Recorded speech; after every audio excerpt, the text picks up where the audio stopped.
I think, hi world. I think I have a pretty darn good guess as to what that is because I'm fairly certain that it is my computer fan that kicks on Okay. once in a while. If I don't turn a bunch of stuff off, it gets to Oh, be. that darn PC that you used. No, that thing's actually silent. That thing's Oh, that got old nine Mac fans that in you it. used. It's that silly MacBook Pro. It has the fans that kick on and have a jet engine take off. How old is that MacBook Pro? Is that a new one? Old enough to need replaced next year. It's I was the gonna say, I don't think I've ever heard my fans spin up. yeah, it's let's see. When they came out with the 16 with the butterfly switches and put the escape key back on, that's when I bought it. Okay. Yeah, that makes sense. So it's Those 2 are years those old, I are think. loud fans. Yeah, I can it's confirm. it's it's let's see, what is this? It's the 2019. Yeah. Okay. Da, da, da, da, da, da. Yeah. Did remind me though that I should probably open up the live stream. Yes, there's that. There is that. I gotta get the chat opened up before Blake and Carol beat me to all the things. Ah, Live chat. Blake. Hmm. Beautiful. Good one. Good one. Da, da, da, da, da, da. Let's do that. B Junior, this is your first time joining the video. Is that right? Do I have that right? B Junior? Letter B, JR. I would say yeah. It's my guess. Not always great at guessing these things. It's true. I should have a beard, but I can't grow one.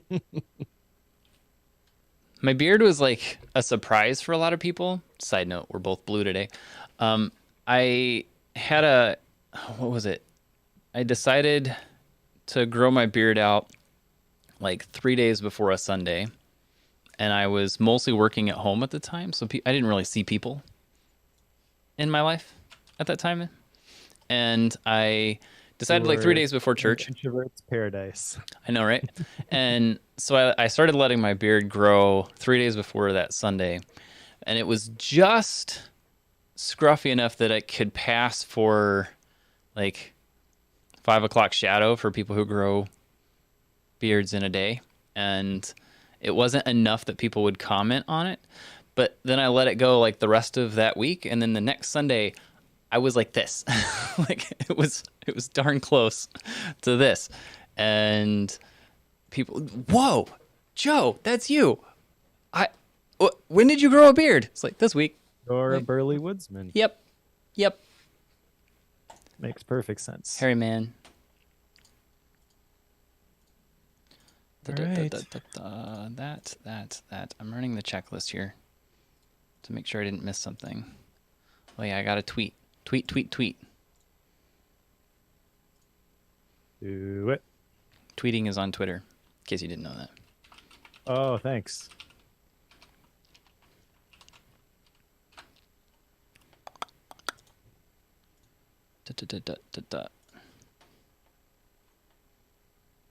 Okay, there's that.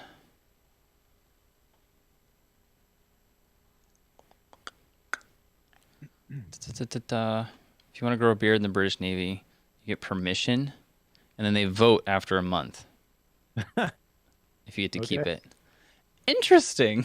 So it has to be a good beard before you're allowed to keep it? Is that how that works? That's I could get on board with that actually. So, There are definitely people that I've seen with beards who need to stop. All right. There's that one. I got one more thing to do, and then I'm good. all right.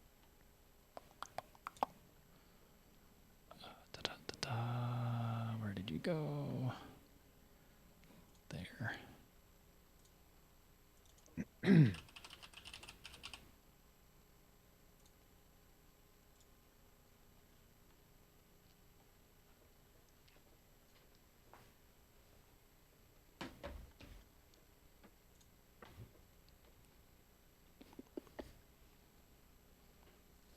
Camera's kind of high on me today. That might be because my chair's low.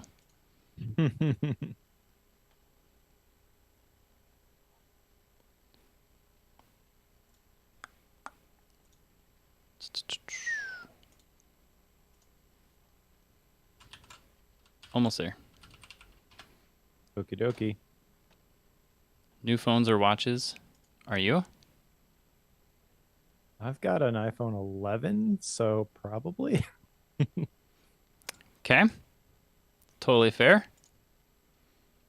I don't know exactly what yet, though. Okay.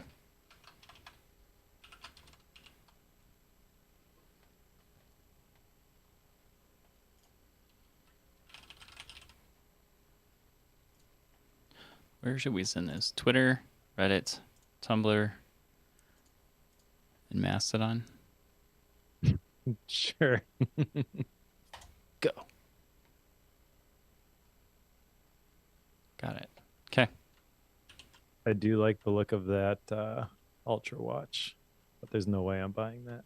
Really? Yep. Why not?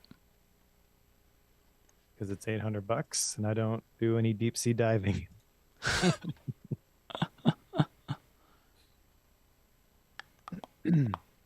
Does look cool though. It occurred to me that if you got the purple iPhone Pro, the deep purple, Yeah. black case on it, you basically have the Obsidian phone. You would notice that. Of course you would. This is going to bug me if I don't fix it. Oh, It's way better. As long as it can focus on me. Hi. not yet. There it goes. Sometimes it'll catch up. All right, ready to record a podcast? I think so. Let's do it.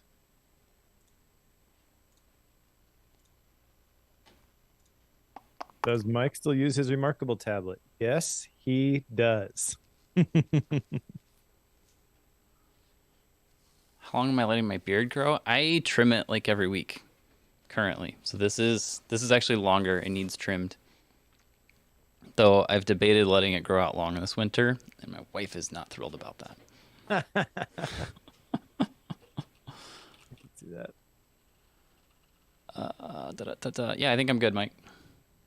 All right, let's push buttons.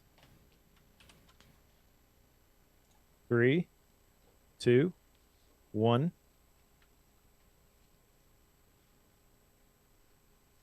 All right, I have a surprise for you, Joe Bulig. Oh, fun. I love surprises.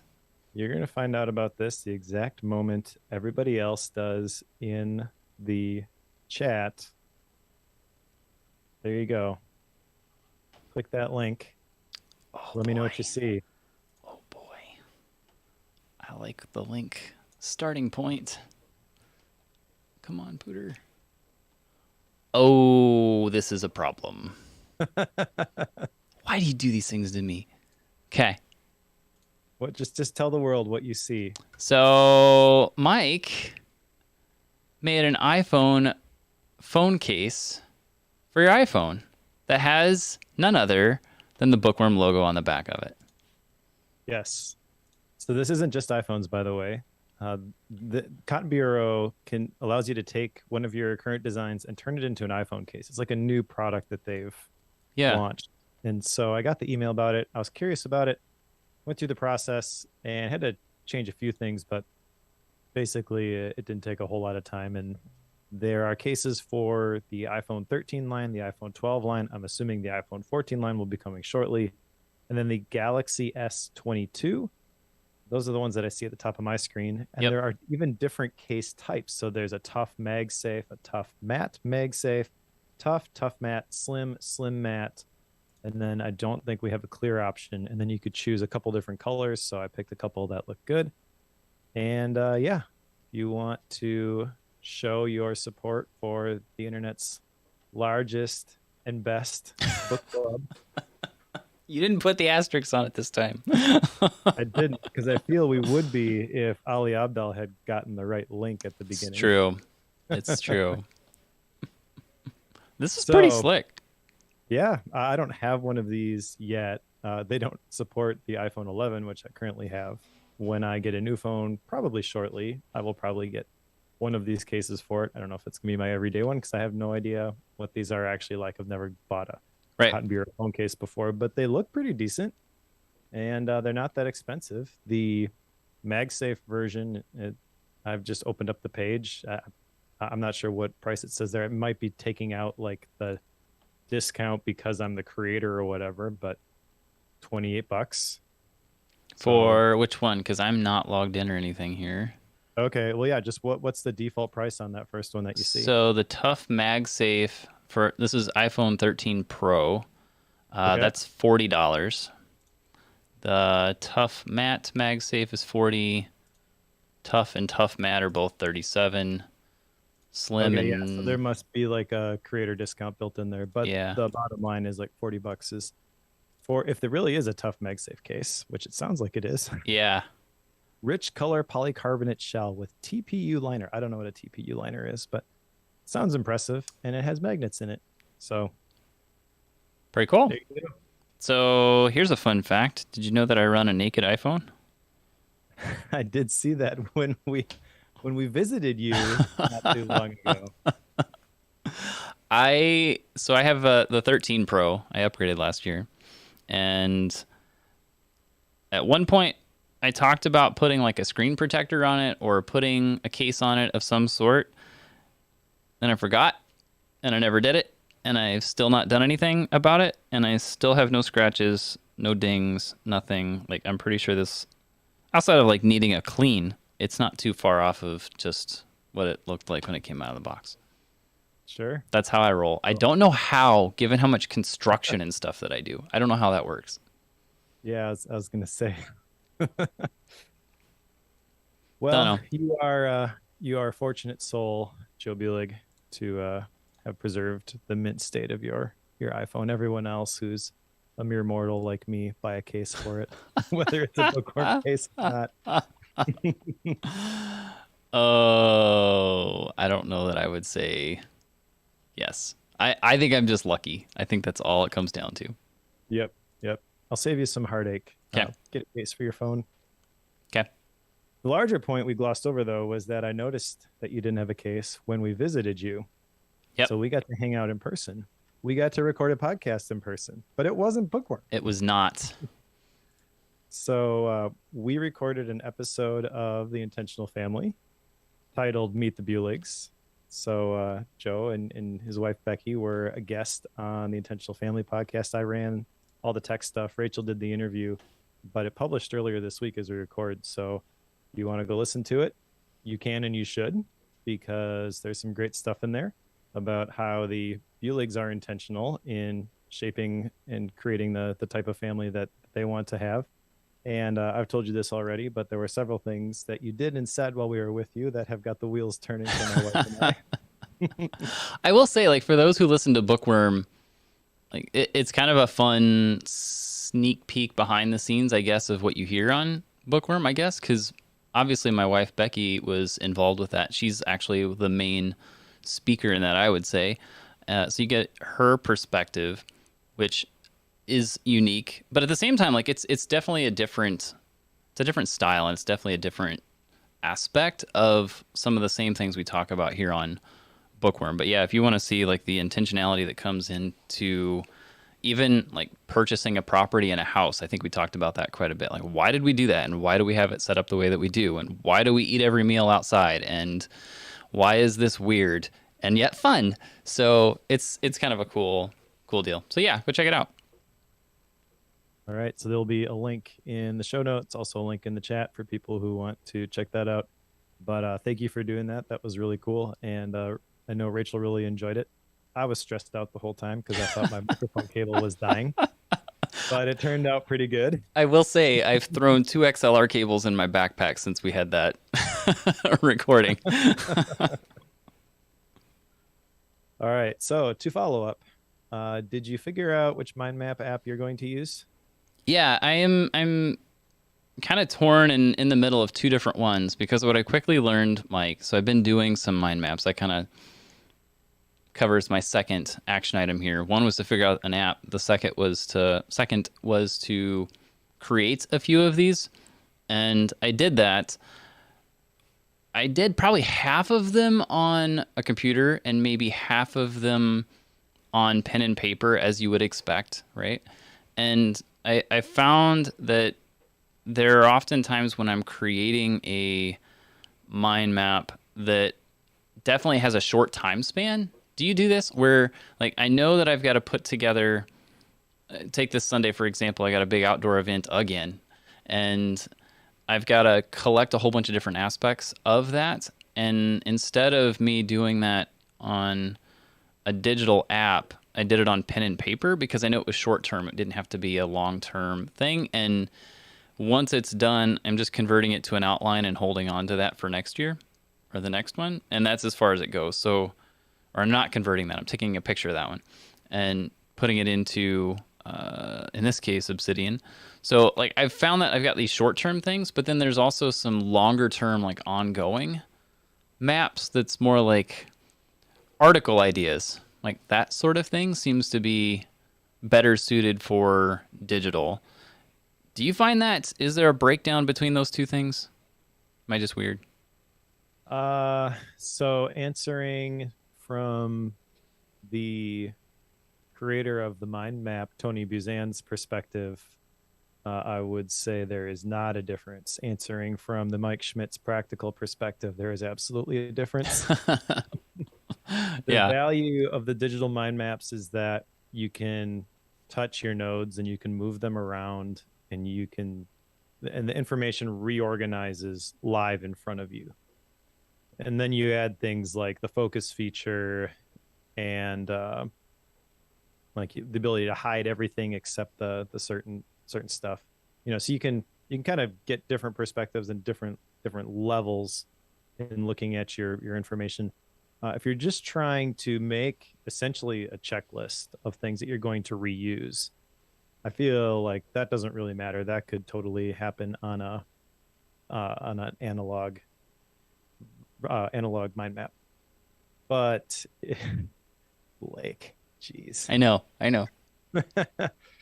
But if you are trying to develop an idea and you want to explore all aspects of something, being able to move things around and interact with it does add another layer, I feel. So if you were outlining a course or something like that, I would say you're probably not choosing analog to do that. But for the use case that you just mentioned, makes total sense. Okay, good to know I'm not completely crazy, but I'll keep with it. But yes, to answer the first of these two questions, like the app that I'm using, MindNode, like, here's a surprise. I actually put it out on all the social medias, like, what is everybody using? And everybody said MindNode or pen and paper except for one person, and they said iThoughts. Like, okay, well, I think the consensus is MindNode is where you need to be on this. Now, having said that, of course, the first thing I did was very fiddly, and I had to go build my own theme for it. So it's my life. It's the first thing I always do. Style it so that it's as dark as I can get it with monospace fonts and the Joe Bulick color schemes. Like, that's always step one. I'm not surprised, but yeah, you didn't have to do that. I know I didn't have to, but it's one of those that I've adjusted so many applications to use that same scheme that seeing something that's not in that scheme that I'm able to put in that scheme, it's distracting if it's not there. So it's actually better if I take that time and get it out of the way, and then I don't have to think about it anymore. That's fine, but I'm gonna go out. I'm gonna go out on a limb here and say, don't do what Joe did. Just No, like you're an it's iPhone not. unicorn, and people shouldn't follow you in your caseless lifestyle. Nope. They should not look to adjust the theme inside of MindNode when you open it. They do have a bunch of pre-built themes which look pretty decent. If you wanted just a dark mode theme, you can select that. But yeah, you can totally go down the rabbit hole and build your own. And you've got, like, it sounds like a Joe Bulick style guide for this sort of thing. So yeah, yep. It was definitely not something that I needed to like go figure out what colors do I want to use. Like I didn't have to do any of that because I've got like 5 to 7 different colors that I already use for all of these different components. So it was not like I had to figure it out. It took like 20 minutes and I had the entirety of it figured out, mostly because I was trying to figure out how the themes work in MindNode. That was the longest part of that. So Sure. it wasn't too bad. Cool. I had no action items from the last book, but I have made several more mind maps. So I continue to use MindNode and I continue to use the default theme after these many years. It's almost lame. Well, MindNode is looking at some of the other apps that are out there. You mentioned iThoughts. iThoughts is probably one that I would try to theme as soon as I opened it because it's Yeah, not super great, but MindNode does a pretty good job on their design in my opinion. So unnecessary for most. All totally right, fair. should we talk about today's book? We should. All right. So today's book is I Didn't Do the Thing Today by Madeleine Dore. And this was a book that I saw, was intrigued by, and then forgot about. And then somebody that I respect was like, hey, you should read this book. And instantly I was like, yes, I'm going to buy this. We're going to do this for Bookworm. And it's definitely different than a lot of the other productivity books that we have read. In fact, you might call this an anti-productivity book, but it does talk about a lot of productivity concepts. It's just redefining it, in my opinion. We'll get into the specifics of this in a little bit. I'm curious, before we get any further, what was your first impression of this book, Joe? I thought I was going to get justification for not getting things done on time. Is that what you got? I don't think so. Maybe only kind of. I was kind of hoping I would come out of this with a whole bunch of excuses for not doing things that I could use, and really was left with a state of I still need to do things. I just need to not be so hard on myself, I guess. Like it's more of a mental view of how I'm perceiving whether or not I'm getting something done. It was definitely not a book of excuses like I wanted it to be. And how does that make you feel? Oh, we're going to do this? Frustrated. That's how it made me feel. All right. Fair enough. It is a three-part book, although the majority of the book, when I say majority, the vast majority happens in part two. So the first part is at the start of the day. Part two is the stumbles in the day. And then part three is at the end of the day. So you can kind of see how this is broken up. And it's based off of this poem, I Didn't Do the Thing Today, which I don't have in front of me. I didn't jot down that poem. It really didn't add a whole lot of value to me other than to serve as the framework for how she was going to organize the information. I have it here if you want me to read it. Yeah, go for it. Okay. I didn't do the thing today. I didn't rise before 7. I didn't change. I didn't pin lines of stream of consciousness. I didn't take my time with a purposeful ritual. I didn't diligently complete my tasks. I didn't move stridently around the park. I didn't write. I didn't start. I didn't finish. I didn't achieve. I didn't progress. And it didn't matter. For doing the thing today isn't the measure of a day. Yes. And then that comes back at the end as well. The three parts are basically diving into the different reasons at the different time periods of your day for why you maybe didn't do the thing.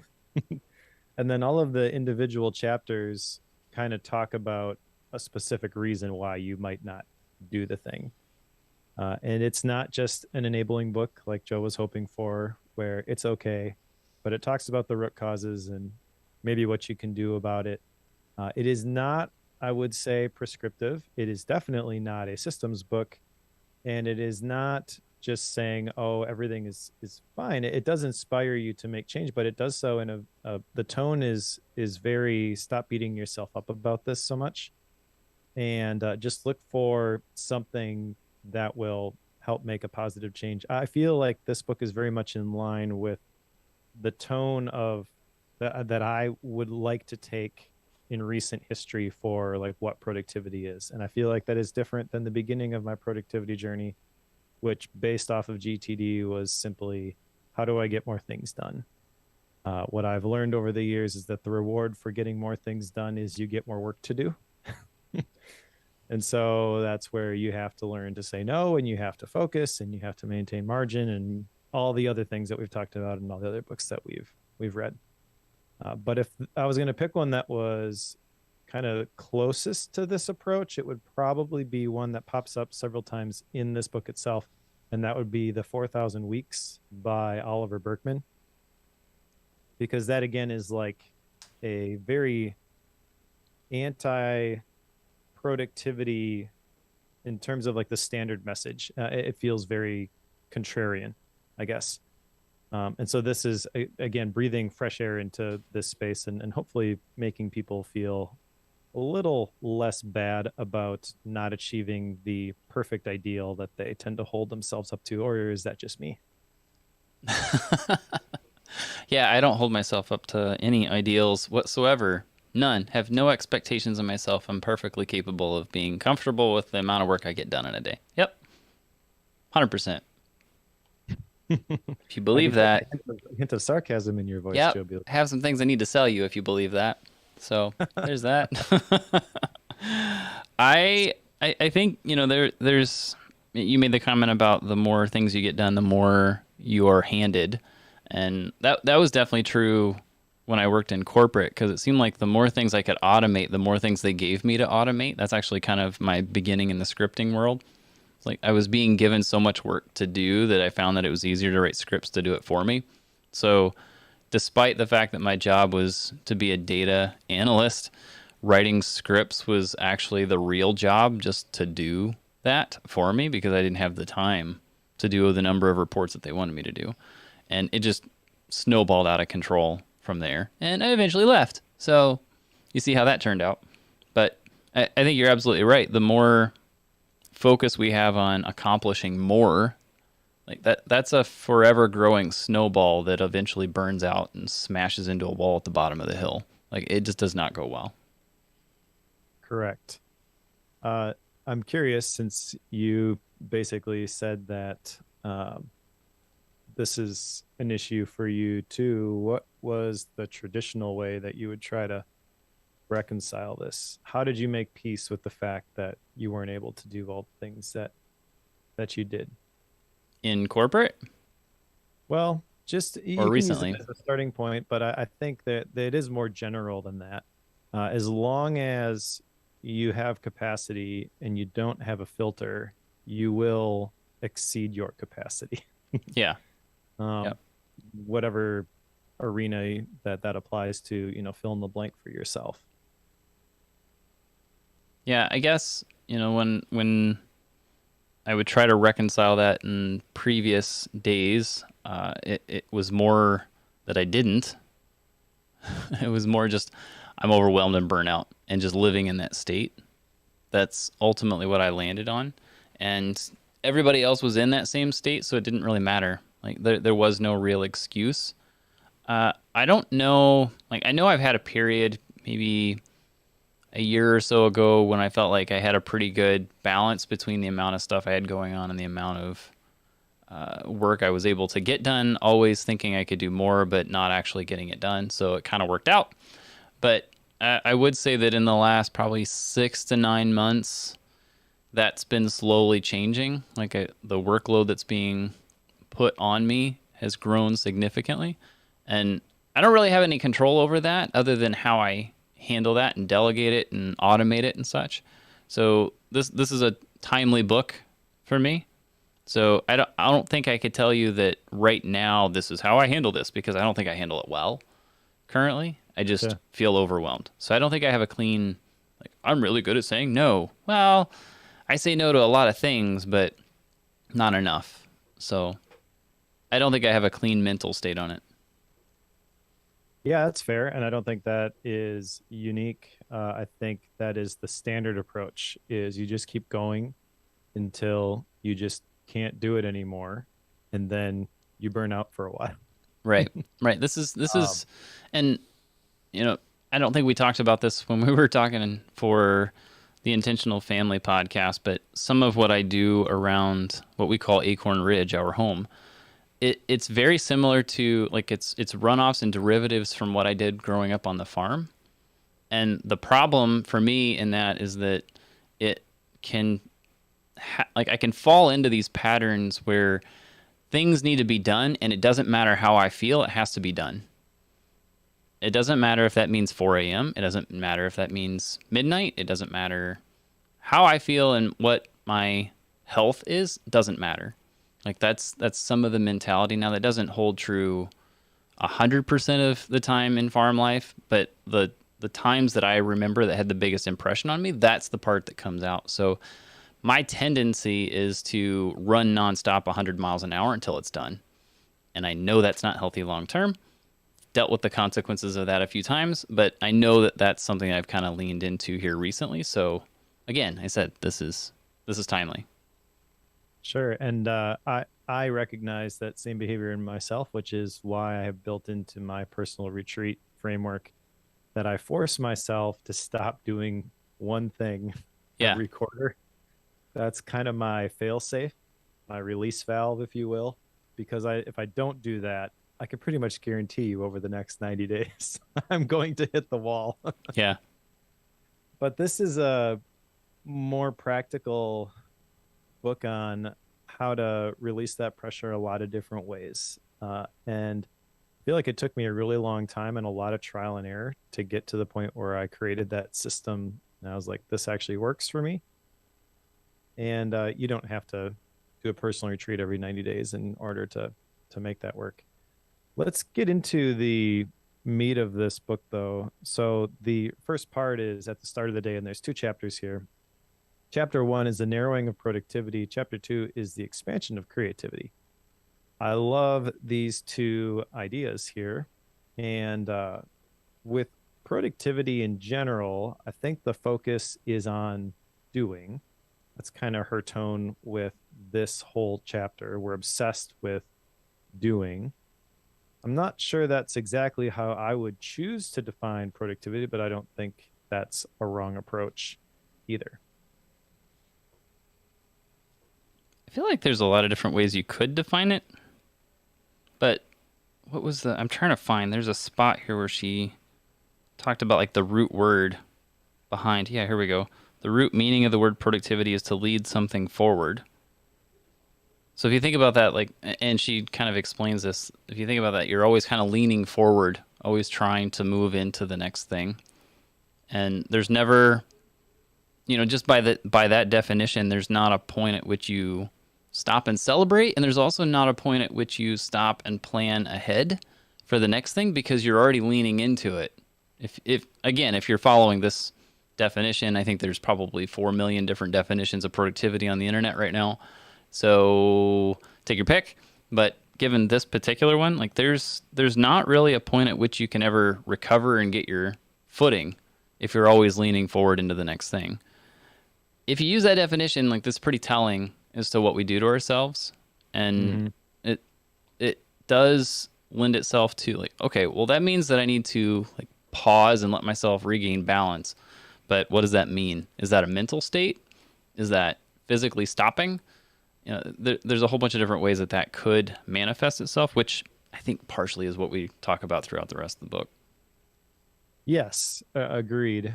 The big thing with no matter how you define productivity is that the end state is most likely some version of this is my plan for the day. And this plan assumes that everything is going to go perfectly. And it doesn't. Most of the time, it doesn't. And so, really, the goal of this book, she mentions in this first chapter, is that we all need to figure out how to navigate our own life. We all stumble, we all make mistakes, and we need to remove judgment whenever a day or even an hour goes off track. And that is an ability that we can develop and practice. Yes. Good job. All right. So then the next part of that is creativity. And this is something that I have been more and more excited about lately. In fact, I have a YouTube video that I released in the last week. I'm not sure if you've seen this one. It's based off of my Macstock talk, the 42 quick creativity tips. I'll grab the link and I'll put that in the show notes. But basically, it's a 18-minute video, and I based it off of the presentation I gave where I created hand-drawn slides for the best creativity tips that have helped me the most from all the different books that I've read on the topic. And several years ago, I used to think like productivity was the thing for me. And more lately, I'm realizing that actually creativity is the thing for me. That's the way the productivity gets displayed. That's the output of the productivity for me.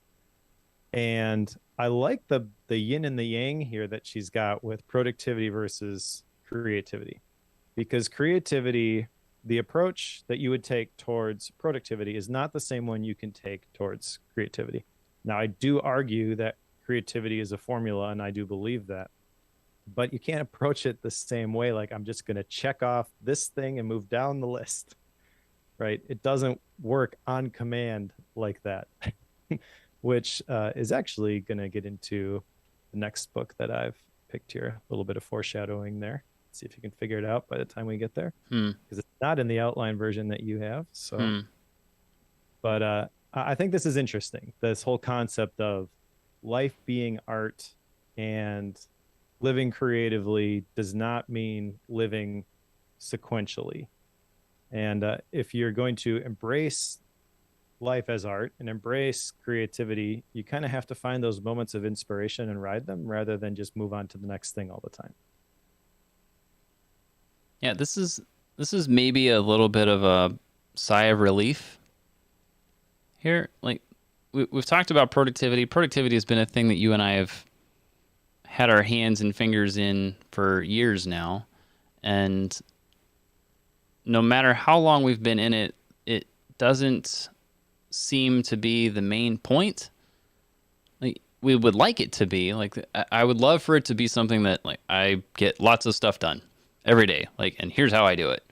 Well, the real question is like, well, one, how am I sharing what it is I'm doing? What is it that I'm making that helps you understand what it is that we're doing? Like, take what we're doing right now for Bookworm. Like, we've read these books and we're creating something that helps other people figure out if they should read the book, or to at least at a minimum get the main takeaways from that book so that they don't have to go through the mess of reading a book they shouldn't read. Like that's a lot of what we do. So it is a creative endeavor, and yet it's kind of productivity in some form. So it does have that outlet. So the question there gets to be like, okay, if productivity is the main thing, you find yourself in this spinning wheel of trying to get more done constantly. But if creativity becomes the focal point, then it has more to do with what are the neat and interesting and fascinating things that I can make that creates an output. Like you can kind of twist it on its head a little bit and make it more about the creation process and not I have to make another podcast today. Well, what are you going to do unique about it? Like, what's the creative journey you're going to go on to do that? So I think it is slightly just a mindset shift there, but it is more than that, I think, at the end of the day.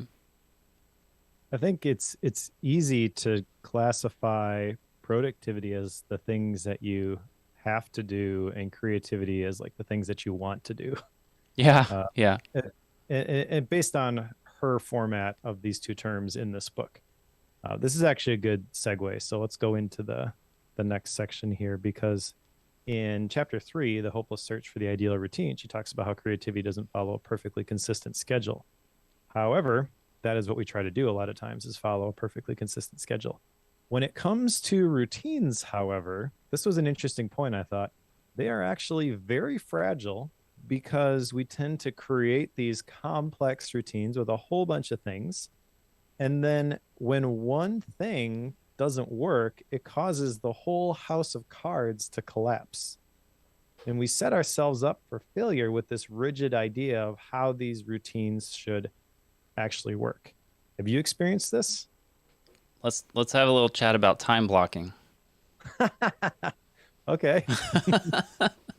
That's exactly it. Like that's at least in my head, it's the exact same thing.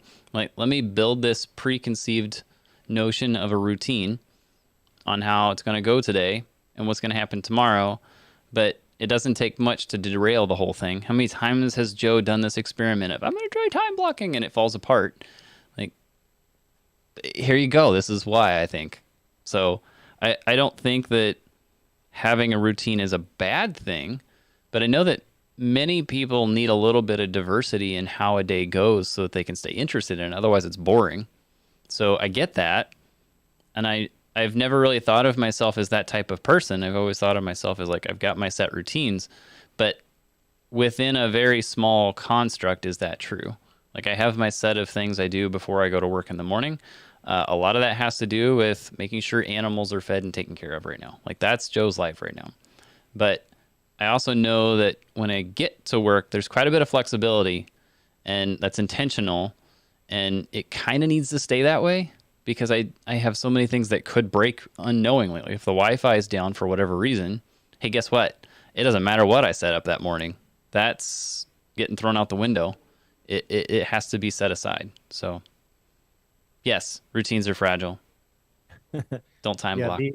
The example she uses is simply waking up late. So that's the one that I can relate to. I mean, the Wi-Fi going down, maybe that happens frequently. I don't know. That's a good Not example. usually, But no. I think it what she's after is things that happen more consistently than that. She talks about consistency a little bit later. We're going to talk about that. But she also shares in this chapter about Austin Kleon having a portable routine, which is just simply several things that he aims to get done in a day. I love this idea. And this has me thinking I've been starting to track some basic routines in Obsidian lately, anyways. And I want to just make my list there. And the goal being not to create a crazy long streak of I've done all of these things all these days in a row. Just make a list of like the nice to have routine items. And I've got a couple ideas for some of those when we get to the action items. But it's a totally different way that I have thought about routines in the past. Because in the past, I was kind of basically thinking, like, what is the absolute minimum that I can commit to and absolutely nail this every single day? And I tried to do that. And then when I can do that consistently for a really long time, then I'll think about adding maybe one additional thing. And I still think if you're trying to create like a morning routine of essential things you absolutely must do, that maybe that's a good approach. That's basically what I've done with my Bible reading and my prayer routines, my stretching routines. I've got sciatic nerve issues if I don't do my stretches every single day. So I have learned the hard way, like that's non-negotiable, right? So this is kind of talking about the things that are negotiable. Did you read today?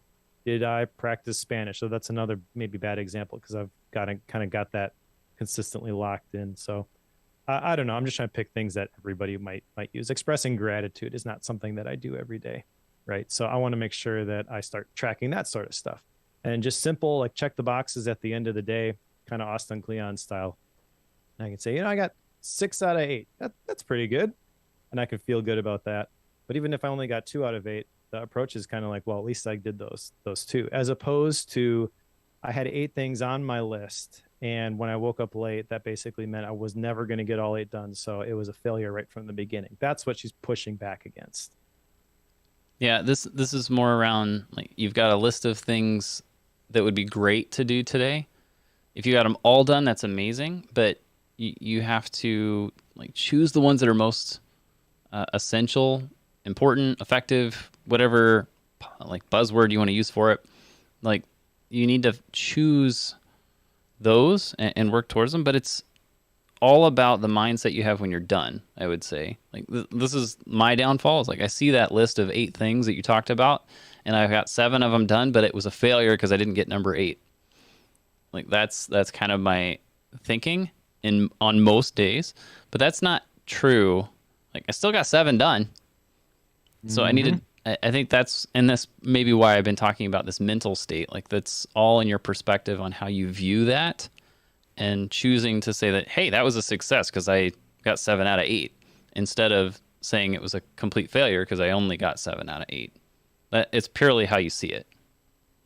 Yeah, that kind of gets into a later point about ambition and goals. But before we get there, I think it's important to talk about time confetti. This is from chapter 4, The Worry of Wasted Time.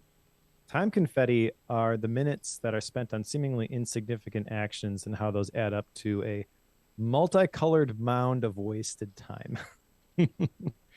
So you can fill in the blank for yourself on what the time wasters are, but it's important to know that people often hide how they waste their time. And I think you and I are probably both guilty of this as well. I do try to be more transparent and share my faults in the places that I don't do the things. um, just because I want to be authentic. I understand the tendency is to share the ideal and just share the highlights, right? But people compare that to their backstage, like the everyday. And so I try to compensate for that, but I'm sure there are still times when it doesn't happen.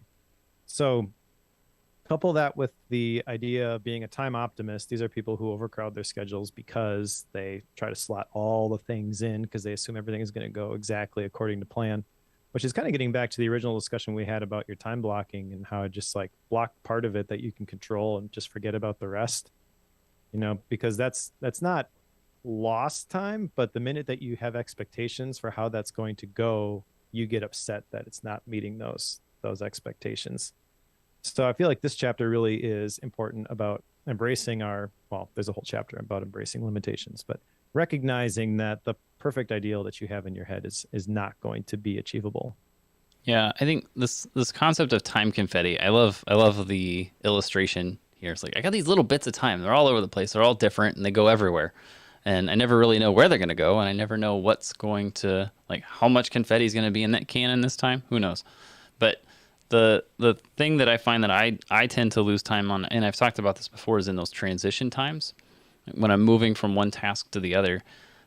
The problem, and I've time blocking is, I feel like, a really good example of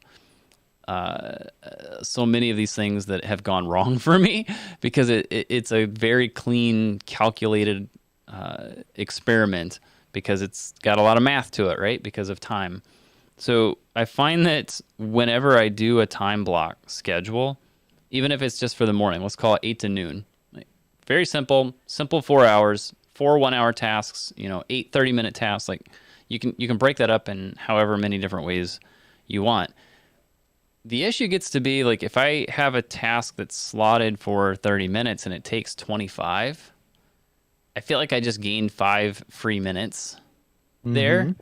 And then I have a tendency like, okay, well, I got 5 minutes before the next slot needs to start. So I'm going to check a couple things quick before that gets here. And then I'm 10 minutes late on the next thing. And then that derails the next one because then I'm not done early on the next one. And then maybe I get early again, and then I do it again. So then like I end up with these little chunks that throw the whole thing off. And I can't stick to that tight schedule. So I'm finding that the concept of like this portable routine is probably the better way to do that. Trying to lock in exact times for it just it doesn't work well. As much as I've attempted it and had like minor successes, overall it doesn't work out. And I think it's purely like the viewpoint, but it's also a big part of this. Like I've got a few minutes here and there. I'm just going to do this quick thing. And then it's not a quick thing. That's where I lose a lot of time. And I'm really bad at that. Well, if you're time blocking, you realize those little pockets are there at least. And so I think what she's describing is really for people who do not time block. Because for me, the minute that I start time blocking, I at least become aware of them. Yeah. But if you aren't time blocking, you don't realize how many of those little couple minutes here, a couple minutes there pockets that you do end up wasting. And again, this is framed through the lens of don't beat yourself up about this. But recognizing that you have those and then having a realistic list of things that you are trying to get done in the day. Like that's the other part of time blocking that I think is important. If a time optimist just sits down and blocks their day, it's going to be a disaster at the beginning, but then you learn from that mistake. You eventually land on, you know what, this is what I can get done in a day and feel good about the workload on average. It's hard to quantify it, in my experience. You just kind of feel it out, but eventually you do it enough, you get enough feedback loops, and you have a pretty good sense of what you can handle. But that does get into the next thing on the outline here, the moving the goalposts, because ambition definitely manifests in trying to do a whole bunch of things in those time confetti slots that you're just talking about. She says avalanche or ambition can create an avalanche of dissatisfaction. And I love this. When I heard her talking about ambition, my mind instantly went to goal setting. That's not the big point she was making, but she does kind of talk about drive and being driven are two different things. Drive point, I'm going to achieve this outcome, achieve this goal. But being driven is just, I want to make the most of the resources that I have. And I feel like that's an important distinction between those two ideas. When you work to achieve your ambitions, you undermine your daily happiness because you get so attached to the outcome that you are trying to achieve. And if there was the actual amount of satisfaction that you got from achieving that goal that you project when you are pursuing it, it would be no big thing. But it never measures up, because as soon as you achieve that goal, there's this vacuum, and then you have to fill that with something else. And she calls this the hedonic treadmill, where your brains adjust to the success and you look for the next big thing. But that's frustrating in the long term because you never actually arrive. So I don't know. I could go on talking about goal setting, but probably just leave that there. There's so much here. Like, you can control only so much, and you can only think about it so many different ways, right? And it's easy for us to view goals as the end all be all. We tend to do that. Like, corporate makes it basically the focus of every employee. At least every corporation I've been in or worked with, consulted with, it seems like that's always it. Even when I was doing web contracts for companies, like, the people I would work with would regularly say, hey, I need to do this by this time, or it needs to cost this much. Can I pay you this much ahead of time in order to, because it's all about the end goal of hitting a certain something. Like, that's all it is. It's not about an ongoing component. It's purely, this has to be done by this time, and I need to look this good doing it. It's always that way. And if you don't think it's that way, probably don't have the whole picture. Like, that's my guess. Could be wrong. I'm okay being told I'm wrong. But everything seems to revolve around that. And when you have your goalposts set up around something that can move, then it gets really complicated to know, how are you doing? Is it's always going to grow? Like, you're only going to say yes to things if it's always about hitting that next goal. So I don't know. I think I'm probably like you. I could ramble and ramble and ramble, but I find that most of my own shortcomings when it comes to productivity or creativity, depending on what your focus is here, it has a lot to do with how I view my own motivation and my success in accomplishing things. And it's that ambition to try to get a bunch of things done that I tend to view incorrectly. So I think that's what she's telling me to stop doing. Sure. Well, you mentioned the goalpost being set up around something that moves. As long as your goal is external and outcome, it's going to move. She touches on this a little bit, but doesn't lean into it a whole lot in this chapter. But she does say that what we accomplish doesn't change who we are. So the focus should be on who are you becoming, not what are you achieving. That's the only sort of goalpost that is ever going to be achievable. But yeah, don't move the goalposts. It's frustrating. It's not stupid when you think about that, but then we go and we set goals, and that's exactly what we do. So just another encouragement, I guess, to figure out what is the what is the thing you want to do, not so that you can say you did the thing, but so you can say this is who I became in the process. Which kind of leads into the next one here about intensity versus consistency. These are two terms that I think she kind of talks about throughout a couple of different chapters. The next chapter is the myth of balance here, but consistency and intensity, the big takeaway from this for me is not an original idea that she had, but something that she shared by Simon Sinek, where intensity is going to the dentist and having a professional cleaning, but consistency is brushing and flossing every day. And in terms of long-term health, intensity is not enough. You have to have consistency. Now, she does change that a little bit because she is saying that consistency doesn't need to be perfect. When it comes to brushing your teeth, I, I don't know, maybe I'm weird in this, but like that's the I don't need to track that habit. I'm doing that one twice a day every day. And so that's where the analogy falls down a little bit, I think, because you're not going to tell somebody don't brush your teeth every day, right? But when it comes to the habits and the routines that you would create, like maybe you're trying to write every day. Okay, well, if you only write 50% of the time and you write 15 days out of 30, that's still a huge win. And that's probably a more extreme example than she would even share in terms of like what is consistency. But the big thing that I wanted to call out here is that consistency is more important than the intensity, which right away is going to be contrary to how some people view goals and moving the needle. But also that consistency doesn't have to be perfect. And if you do it more often than not, then that is winning. I think that's where I fall down with this. Like, I'm really good at the intense side of this season, like teeter totter. Like, I'm really good at that. Take last summer with the house project, like 3 months, full speed. I can do that. Or, I've got a big video project that needs done in a week. Sure, I can do that. But putting together the recordings for our weekly sermons and posting those every single week, can I get somebody to help me do that? Like, that's that's my downfall. And anybody who's followed me online for any length of time, say 3 weeks, like that's how I operate. I tend to do some small things very big, and then I will take a break. Not intentionally, it's just kind of how it's worked. So the consistency piece has always been a downfall for me. I'm aware of that.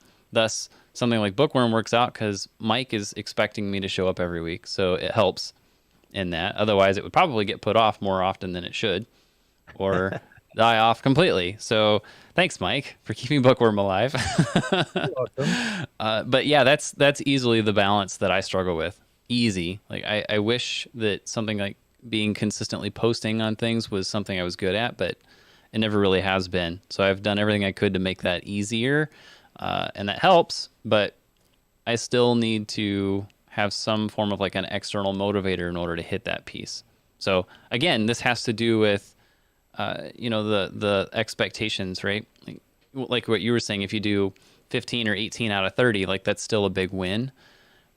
I see that as a failure if it's not every time. Like if I miss one, it's a failure, so why do it at all? Like that's generally been my perspective. I'm aware that that's wrong. I don't think I could have told you that was what was going on until we read this. Like I don't think I could have explained that. So this might be a case of more knowledge about the thing helps, and the more I understand it, the more it helps. But I can't answer that. It's a long-term thing that I got to work through. Well, I can tell you this was very timely for me because there are certain things that I have no trouble doing consistently. Bookworm would be one of them. Most of the podcasts that I do are fairly consistent at this point. That's just part of the rhythm of my days. However, I've been thinking a lot about what do I want the ideal content schedule to look like for faith-based productivity. essentially my personal brand, all the different places that people can find stuff that I make. And yes, Bookworm is a part of that. Focused is a part of that. Intentional Family is a part of that. But then there are the ones that I really haven't been able to dial in. I am terrible at posting blogs. I am meh at writing my newsletter. I went through the part-time YouTuber Academy and I got super excited about YouTube videos, and I do one every couple of weeks, right? And it's easy for me to take any of those in isolation and say, well, I should publish a YouTube video every single week, or I should write a newsletter every 2 weeks.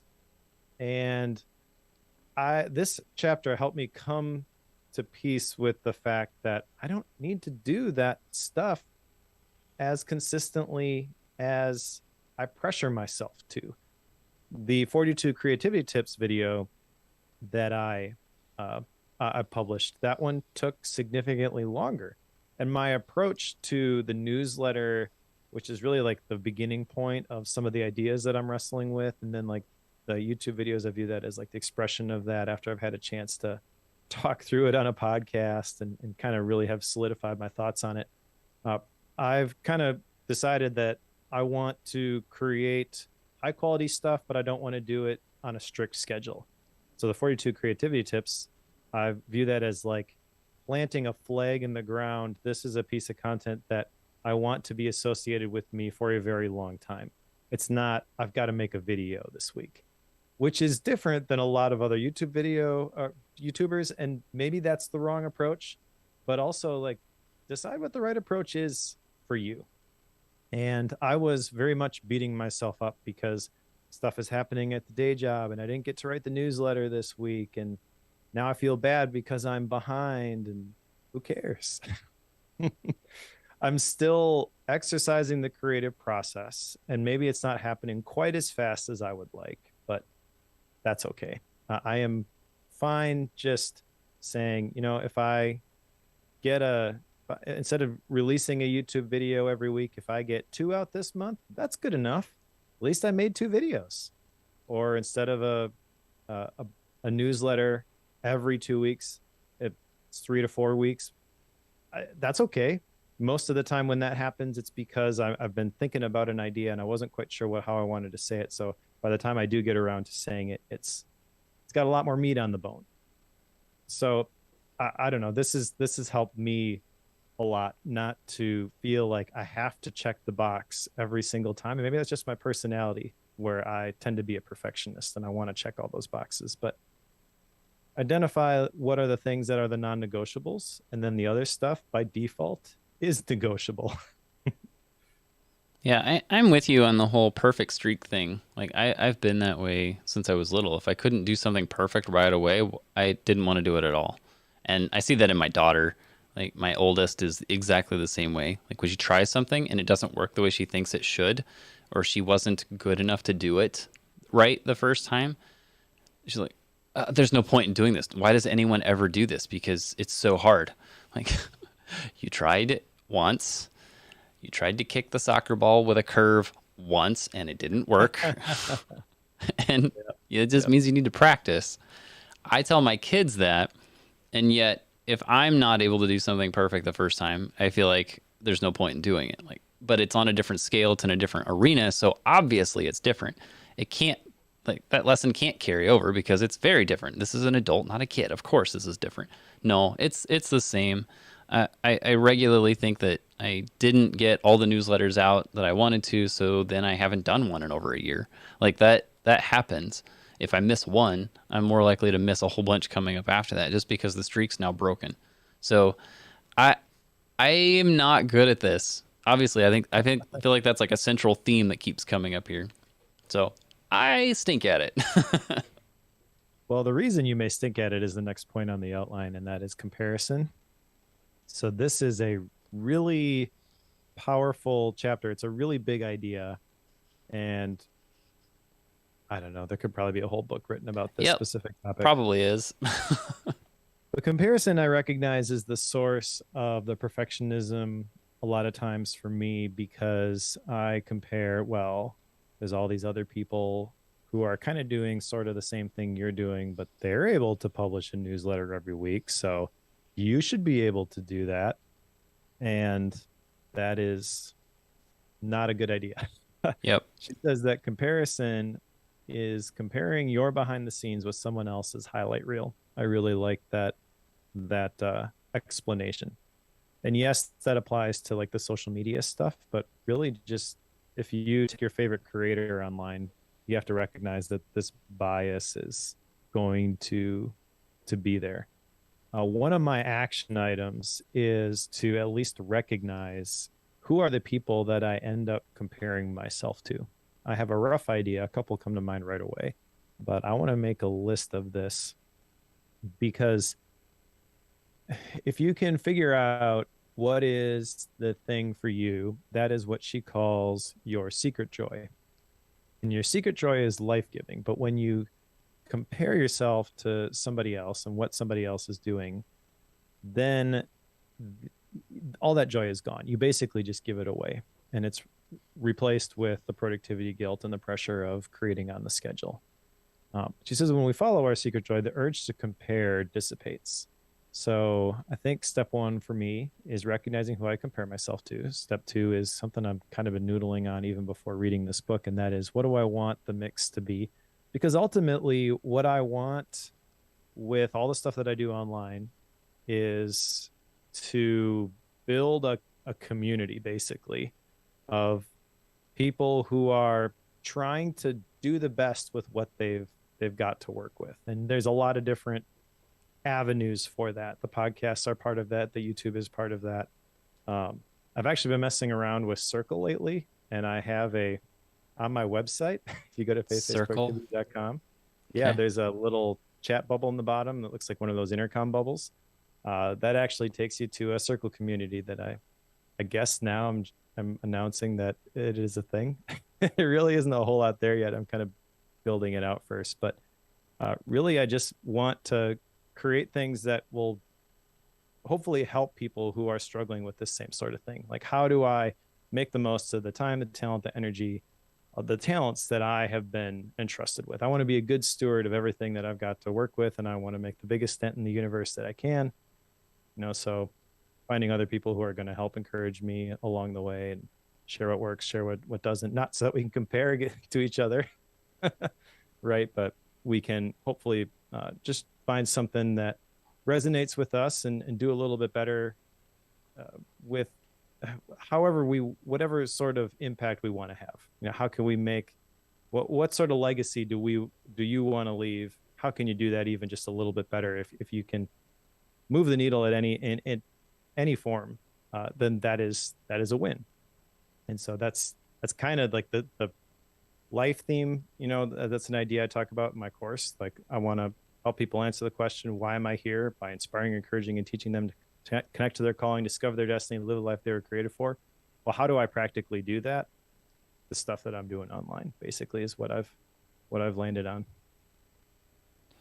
One of the things I feel like I mention to my kids regularly is, don't worry about what your sister's doing, worry about what you're doing, and I'll take care of your sister. Like that concept comes up a lot just with kids.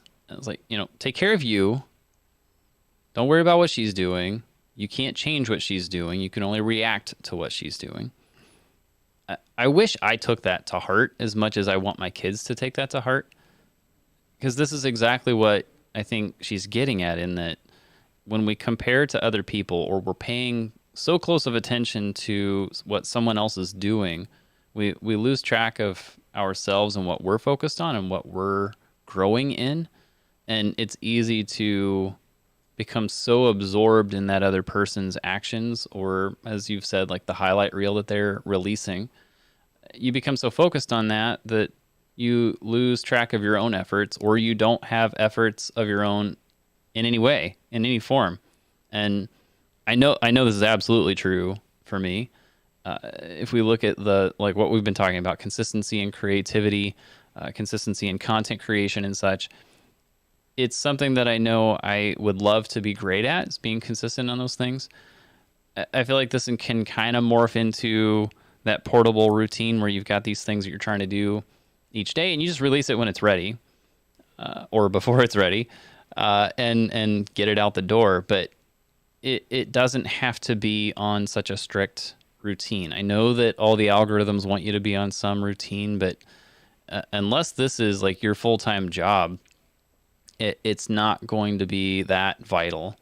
And I feel like the number of people that it's their full-time job, like if it's your full-time job, you have a lot of people helping you hit that schedule. Yep. I feel like I just recently saw Tiago Forte put out was it a tweet or something else? There was like a map of all the people that are helping him do everything he does for Forte Labs and building a second brain and everything that's around that. And I remember looking through that chart and thinking, holy buckets, that's a big team for what I'm seeing him release. Now, I'm fully aware he's got a whole bunch of stuff that I don't see that he's releasing, but there's a lot there. So it's tough for someone like me who has 0 people behind what I'm doing online, and then I'm comparing to what he has going on. And I don't compare to Tiago Forte. I'm just using that as an example because he's way above me on all that. But if I made that comparison, like it's not a fair fight. Like it's not apples to apples here. Like it's completely different arenas. And you're working on selling oranges and he's over there selling Ferraris. Like this is very different in what we're doing. So you can't make that comparison. And the problem gets to be that I don't know the full backstory behind somebody who's posting a newsletter every week. Maybe that's their one and only thing. I'm comparing against somebody who's got a newsletter that comes out every week. And then I turn around and compare to somebody who's got a YouTube video that comes out every other day. But those are 2 different people. But I'm still making that comparison and thinking I should do both when neither of them are doing both. So it's a slippery slope, can get messy real fast. I wish I took this to heart. Hopefully I'll do better. Lessons I need to learn. Or if they do both, then they have a whole bunch of help, like you mentioned, because Tiago talks about all the different people that help him with all the different stuff that he does.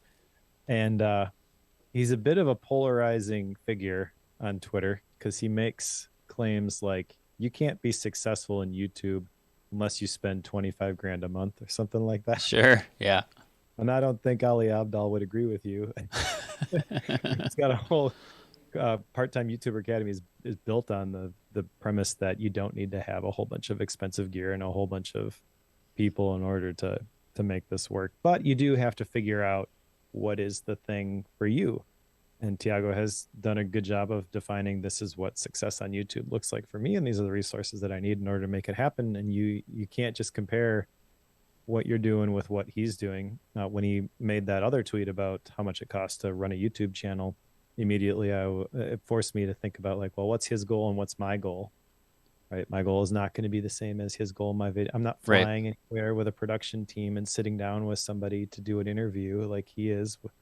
But I don't know. That's not right or wrong. That just my thing is different. So you got to figure that out for yourself. Once you do figure that out for yourself, that I think informs the expectations that you would set around it. So if you don't take the time to figure it out, if you do get stuck in that comparison trap, then by default, your expectations are going to be way too high. And those set us up for failure when we can't hit them. Even if you do define for yourself and you're just trying to time block your day, you will run into this where you have these expectations of how a day is going to go, and it doesn't go according to plan. And so there's a lot of good stuff in this chapter. One of the things she talks about is create intentions, not expectations. I like this a lot with the day job. We do this where whenever we're talking about something and there's an action item that's associated with it, or we're getting to the point where action needs to be taken with something, someone will say something like, I intend to, and then you fill in the blank. And that becomes the action item, as opposed to just creating a big list of the things that have to get done and then no one follows through on them. You're practicing the extreme ownership and you're taking control of the situation. You say, this is my plan of action, right? And by saying I intend to means that this is what you're planning to do, but everybody knows that your plan will probably get blown up. So we're not going to hold you to a perfect standard if you don't get get this sort of thing done. Uh, I think that's a small distinction, but it's really important, and especially when you're working with other people, that's really one of the things that makes the clash of the personalities less of an issue when you're all playing by the same rules. Because again, we do judge others by their actions and ourselves by our intentions. So you're kind of forcing people to give other people the benefit of the doubt by framing it that way. Yeah, for sure. For sure. Just don't compare yourself to other people. Basically, that's the moral of the story. Don't do it. So stop it, Mike. Yep. Yep. The other thing with expectations here, though, is that uh, you are not what you do. So you can have these expectations, and when you don't hit them, you feel like a fraud. You have this mini identity crisis. At least I have. So decoupling your identity from the things that you do, I feel can go a long way towards managing the disappointment that can come with expectations. She mentions in chapter 9, The Great Disappointment of Expectations, that we are verbs, not nouns. So that means that you are not a writer, you are someone who writes. And there's a complementary idea here from Atomic Habits by James Clear, where if you want to create a writing habit, the way to do that is to assume the identity. So I'm not quite sure how to reconcile that in my head yet, but I do think that in terms of measuring what you were able to get done, it's easy to think like a fraud if you do associate with that identity. I am a writer. I am a YouTuber. Well, when's the last time you created a YouTube video, right? So break it. I guess my current thinking on this is to break it down into the component parts, and writing is really at the basis of everything creative that I do. So that's the thing I want to start tracking consistently. I'm not going to hit it every day, but did I do my best to create something, right? Going back to the daily question stuff. And then try to hit that more often than I can, but also recognizing that if I don't get to it, it's okay, because that's not the totality of who I am. I feel like there's a lot here, of course, but when it comes to the expectations piece, the ones that I think are the most difficult are the ones I'm not aware that I've set. Like if I have expectations for, like, I'm a writer, well, then you immediately have expectations for number of blog posts you're going to write, maybe number of books in a few years you're going to write, the newsletter release cycle. Like you're going to have immediate expectations for that. And I feel like that's kind of an explicit known, you're going to have those expectations. The ones I think that get to be complicated are when you don't really realize that you have them. And I say that knowing that I do this a lot unknowingly. This has kind of revealed some of that. We've talked about this consistency piece and not following through on things long term. But the part behind that is that I can't say that I knew that I had the expectation of having that perfect streak. And when it fails, then it all comes crumbling down. But I don't think I even realized that I had that expectation and didn't really have the words to tell you that that's what was going on. I just felt like something was wrong and I'm just not going to do it. Like something's not right, so I'm just going to take a break and not come back to it because it doesn't seem to feel right when I'm there. So that expectation is set, not met, and then leaves me feeling, I don't want to say depressed, but down as a result of it, or like I'm not good enough in that arena, so I might as well not work there, when that's not the point at all. That's not the case. Well, one of the things that can be an indicator, I think, as to whether your expectations are off is this feeling and also this phrase that we typically use when people ask us, how are you doing, or what's going on? It's like, I'm so busy. She mentions in this chapter that phrase, I'm so busy, that means essentially I have a lot that I should be doing. And when you frame it that way, I kind of resent it.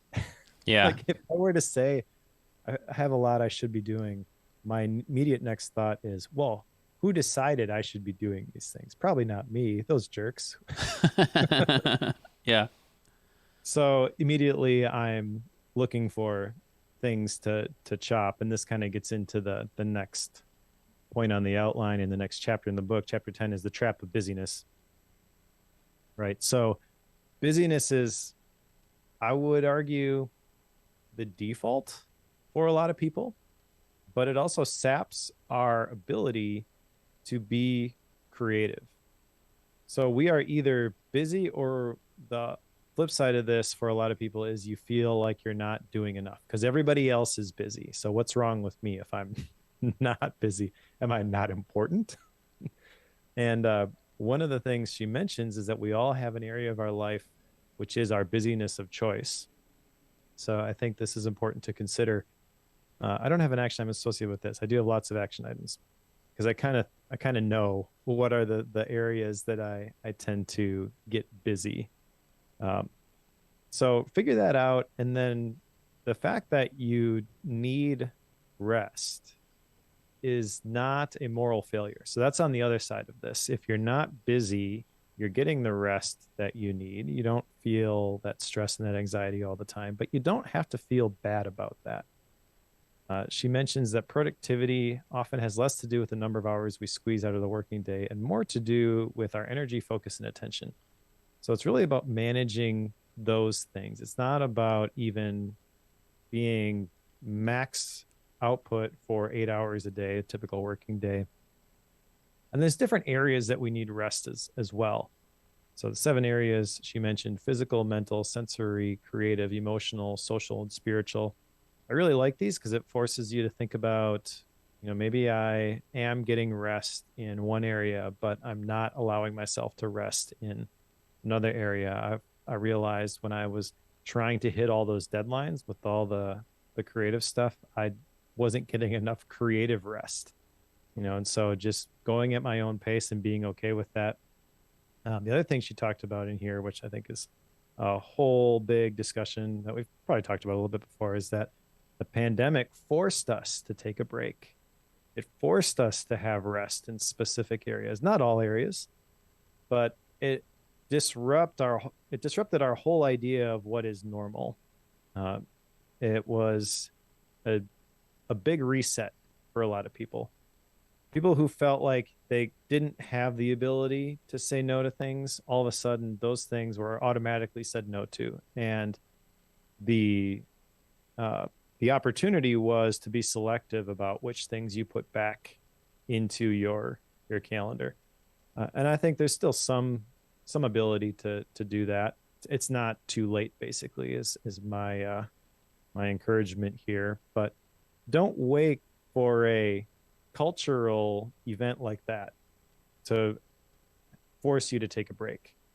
Most of the time, that is not going to happen. And if you want to have this margin in your life, you have to create it yourself. Just had a long conversation with my wife, Becky, here 2 days ago about, what does this week look like for you at work? Is this a busy week? Is this an easy week? Is this a normal week or is it a busy week? It's like, well, I got the outdoor service, so of course it's a busy one. She's like, well, what do you have going on? I'm like, well, and I started like rattling off the stuff she understands about all the things that I've got to do that are involved with that. She's like, oh, so it's actually a busy week. It's like, and then, so that spurred the conversation of, well, I tend to refer to pretty much every week as a busy week because I have so many things going on at work that I need to reset what is normal because a full week I tend to refer to as busy because it feels like there's so much going on. But I'm still comparing it to the workload I had about a year and a half ago, which I haven't really seen in a long time. And I still think of that as normal, but we're way above that as far as how much I'm trying to get done in a week and how much stuff has to be done in a week for the ministries here to continue going on. So I think I'm definitely one of the people who says I'm busy all the time. And it's basically I've got more things on my plate than I can get done. That's the badge of honor I'm theoretically holding up, and it's not true.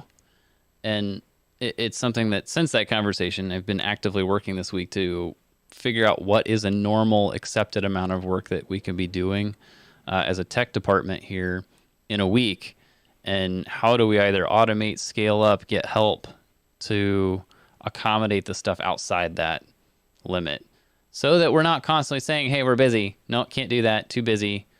Busy, busy, busy. Stop saying busy. Like it's getting to be obnoxious. So I need to scale that back. Well, you mentioned hitting the limit. That is the other point here, the limitations. When you recognize your limitations and recognize that you can't squeeze everything in, that makes this easier. However, in the chapter where this comes from, chapter 11, the denial of limitations, she mentions that prioritizing systems can further perpetuate our urge to self-blame. I'm a systems thinker. So Yeah. this was uncomfortable when I read it, but she's absolutely right. One of my favorite things from the entire book comes from this chapter, and that is the phrase, when someone asks you to do something, I must decline for secret reasons. Yep. I think I'm going to start using that. I'd like to start using that. I like I it. have trouble thinking of a situation where someone wouldn't push back on that, but maybe they won't. But that'd be kind of cool if I start saying, I must decline for secret reasons and just leave it at that. Yep. Too busy. Must decline. Not going to tell you why. It's been a while back, but I don't remember the specific book, but maybe it was Boundaries. But it talked about how when you need to get out of something, or you're in a situation where you need to set a limit, it's okay to set the limit but not explain it. Yeah, you could just say no. So this is like giving a reason, but it's saying, I'm not going to tell you the reason. Right. What was the study? They did a study on that, and it was something simple, like using a copier, where if you gave a reason, any reason, people would go along with it more often, even if to the point, like, can I cut ahead of you in line because I need to make copies? Mm-hmm. And people were more inclined to say yes if you said, because I need to. Well, it's a copier. Of course, that's what you're going. Like, it's very point blank, and yet that is what makes people feel more comfortable. So I'm sure that saying I need to decline for secret reasons probably does help and does work. That's my expectation, Mike.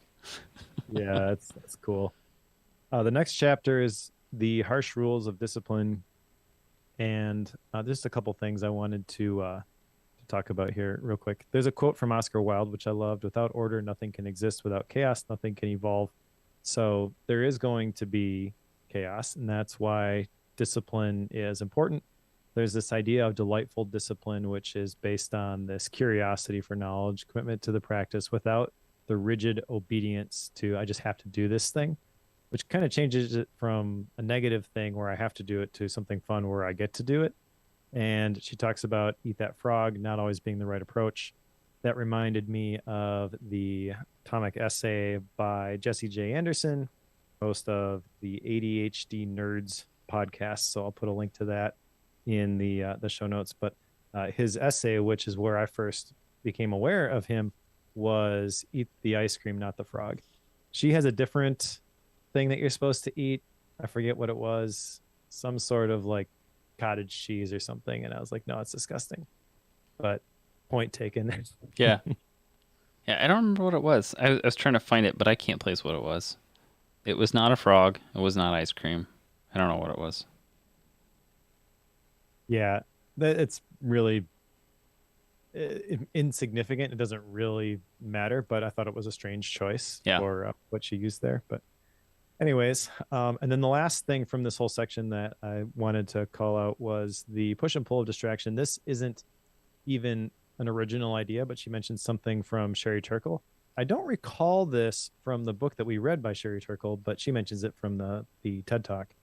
There are 3 fantasies that are promised by devices, and specifically like smartphones. Number 1, that we can put our attention wherever we want it to be. Number 2, that we will always be heard. And number 3, that we will never be alone. And when you combine those 3 together, it's pretty easy to see why we keep going back to that well and we keep being disappointed. Because we always want to be with someone else. Like this, we've talked about this before too. The need for interpersonal connection, like friendships, relationships with other people, like that's a foundational crux of the human experience, right? And it's what helps us thrive in some way or another. Despite how many times we say, that the world would be a better place were it not for people. Like that's definitely a sentiment I hold once in a while, but it is absolutely incorrect. But it's one that I know that if we're able to find ways to not be alone and do life with other people, like that's I find the most joy filled way of living and making that a focal point. Now I don't think that's the focal point, but a focal point to hold on to.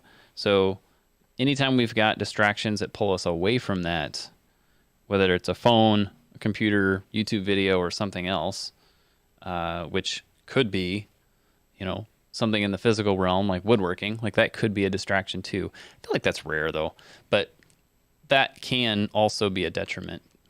So, as I continue to say, don't do that. That's a great spot to go into the last section, I think, because you talked about being with people. Part 3 is at the end of the day. And there's 3 chapters here: the generosity of kindness, the depth of curiosity, the moments of enjoyment. This is the weakest part of the book, in my opinion. It doesn't fit with the analogy, the beginning, throughout the day, and then at the end. Uh, I think you could summarize this as be kind, stay curious, and be present.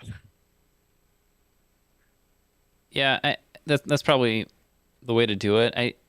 I struggle. I think I know what she was trying to do, but she had like at the start of the day, like talking maybe like routines and such is there at the beginning because like, we think of like morning routines, like that's a thing, right? And then stumbles in the day, like let's talk about all these things that we do throughout our workday and our creative endeavors and such. Let's talk about those, and then at the end of the day, I feel like you should be talking about like reflection or of some kind, like some like evening routine type thing, like to use that whole analogy. But then she went metaphorical on it, like at the end of the day, meaning a wrap up of everything. Like she went Mm-hmm. that direction with it, and it threw me for a loop. I was like, oh, come on. You had this. And then you skipped over it. But I like your analogy here, like the be kind, stay curious, be present. All of those could be applied in many, many arenas here. But ultimately, it's if you're able to be here in the moment, make the best decision you can, be curious about the best way of doing something, and be kind to those around you, like using your stuff there. Like if you put all that together, like you're less likely to have that productivity guilt that this whole book has been trying to help us shed. So do Mm-hmm. that. Instead of saying don't do that, I'll tell you to do that one. I guess the reason I feel it is a weak ending is because it is framed as the third part of the book. It could probably be consolidated into a single chapter. There's good stuff in here. Half of my action items come from this section. So 2 of the 4. Um, and I think the thing that brings this together is sort of like if you were to do a evening journaling routine, these are the kinds of things that you would tend to put in there. Uh, the middle part is so long though that this does, just by comparison, because it comes after, feel like it's just tacked on. There's not nearly as much substance here. I don't even know how many pages this last section is, but I remember going through the second section and being like, we're getting close to the end of the book. Shouldn't that be in part 3 by now? So I don't think we need to do a deep dive here. I will share a couple of my action items from this section because the topics here of kindness, this is important. She actually mentions something here that I've said a couple times, I think, even in this podcast, that I did not pick up from her initially, but we tend to judge others by their actions, ourselves by our intentions. But she's saying, what if you flip that around? What if you gave other people the benefit of the doubt? And can you bring energy to others rather than draining it? Is something she asks on page 264. That reminded me of the action item I had at one point where I rated all of the relationships in my life Yeah. plus plus plus to minus minus in terms of when I talk to this person, typically are they going to add life to me or take it from me? So this is a different way of framing it, but the same basic idea. I think that's pretty cool. And the big takeaway is that a small gesture of kindness can change a bad day into a good one. So why would you not try to make that positive change in people's lives? The idea of curiosity, I feel like this is really just a life perspective that we need to have. When you're curious about things, you're less attached to checking things off of the list.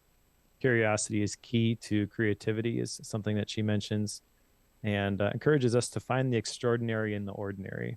So one of my action items here is to make a list of the good, small, ordinary things that I tend to take for granted in my day to day.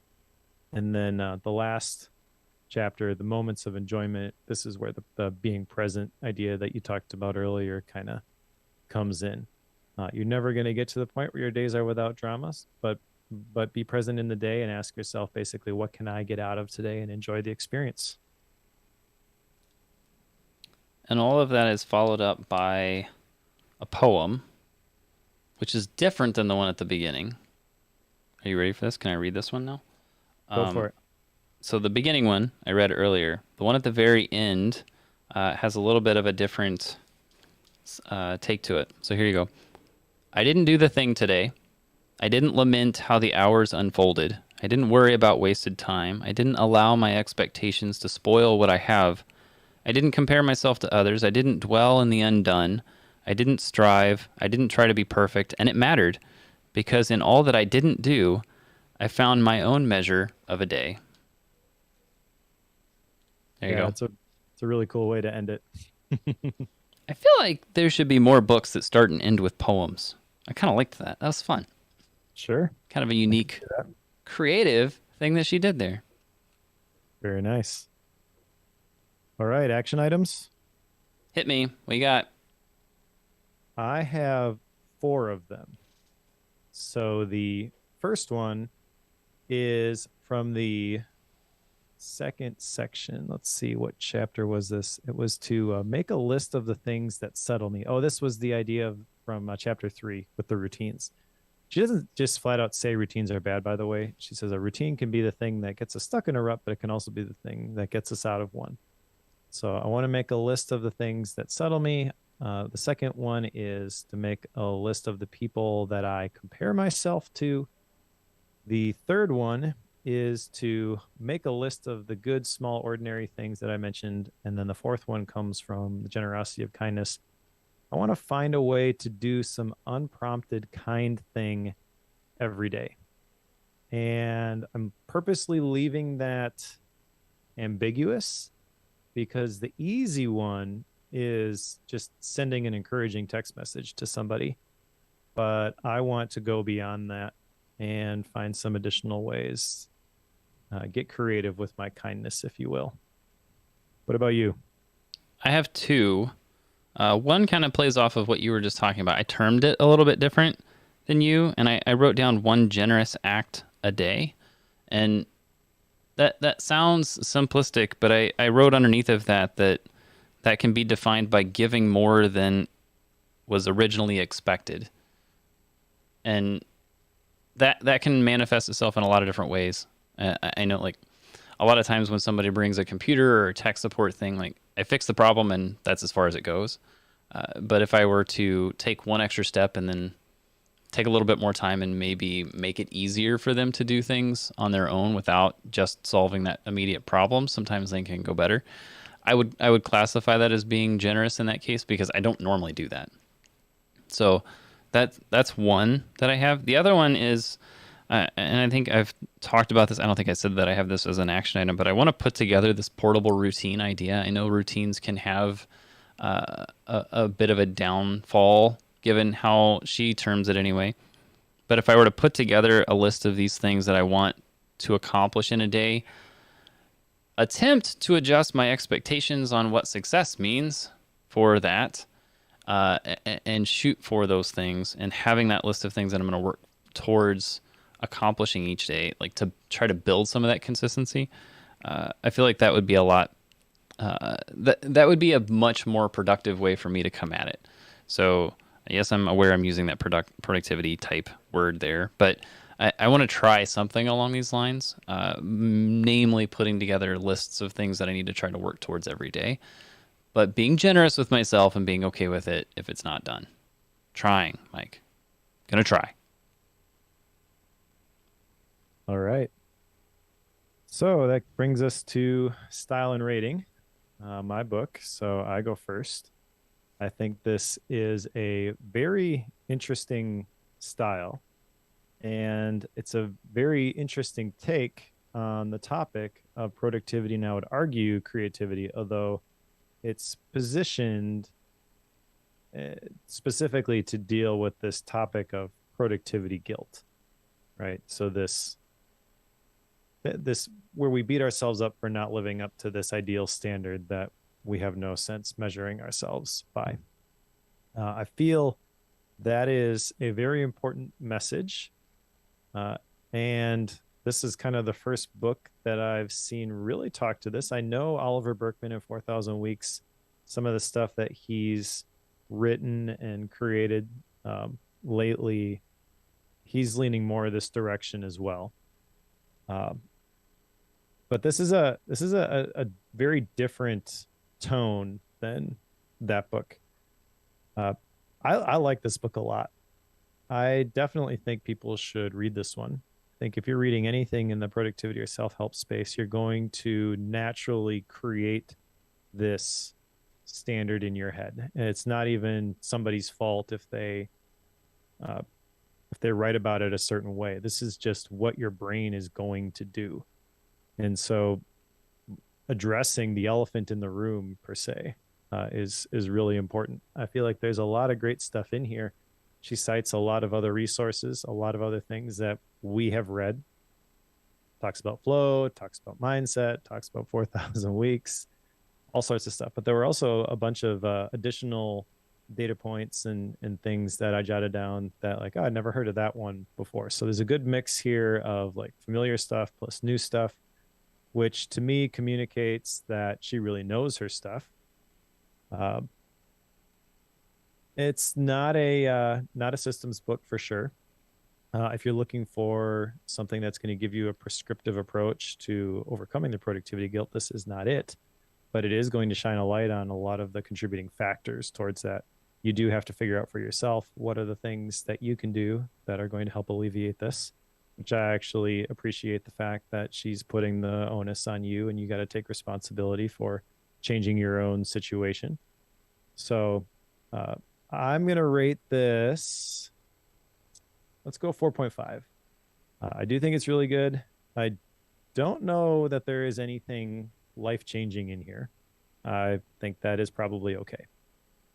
Just the topic itself is not something that, oh my gosh, this is the key to unlocking the next level for me. But again, that's like drifting into the territory that she's trying to push back against. So I think my personality, I tend to lean towards that stuff anyways, which is why I'm trying to struggle between like 4.0 4.5. I'm saying that I recognize my own bias, and for the average person, this is probably more helpful even than what I got out of it. That being said, I did get a lot out of it. I got 4 action items out of it and enjoyed every minute that I was reading this one.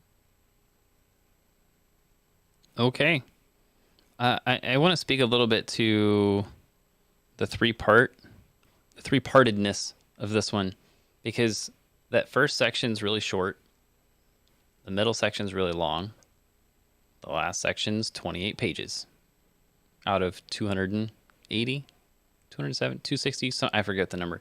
But that tells me that really it needs a somewhat longer introduction, the body of the book, and it just needs a conclusion at the end. Like, don't call it 3 parts. I get that editors and, production companies kind of want 3-part books. I don't really understand it other than like it's easier to remember and easy to format that, but don't force it. That's unnecessary. So I really think it needs just the standard intro, body, conclusion. Call it that. Make it a simple 1-chapter thing, not a 2 or 3 chapter thing, and Just don't make it weird.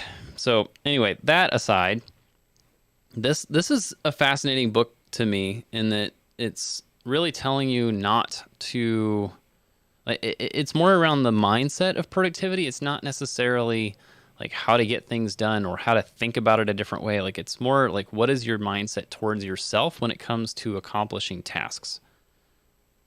I don't know of another book like that, like you said, and I specifically don't know of any books that really even attempt to touch that one.